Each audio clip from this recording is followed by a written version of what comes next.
Hi friends, எல்லாரும் எப்படி இருக்கிறீங்க? எல்லாரும் நல்லா இருக்கணும்னு இறைவனை வேண்டிக்கிறேன்.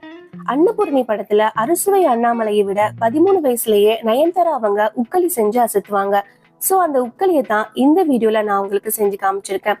இந்த உக்களி செய்யறதுக்கு ஒரு பவுல்ல 1 கப் அரிசி மாவு எடுத்து அதோட 2.5 கப் தண்ணீர், 1 பிஞ்ச் சால்ட் போட்டு கட்டி விழாம நல்லா கலக்கி வச்சுக்கணும்.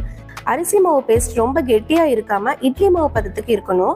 இப்போ ஒரு நான்ஸ்டிக் பாத்திரத்துல ஒரு குழிக்கரண்டி அளவுக்கு நல்லெண்ணெய் சேர்த்து சூடானதும் அரிசி மாவு பேஸ்ட்டை அதுல ஊத்தணும்.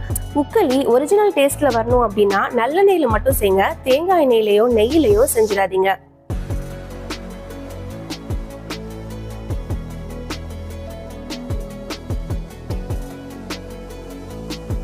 இப்ப மாவு எல்லாத்தையும் நல்லெண்ணெயில ஊத்தியாச்சு. இப்ப கைவிடாம கிளறிக்கிட்டே இருக்கணும்.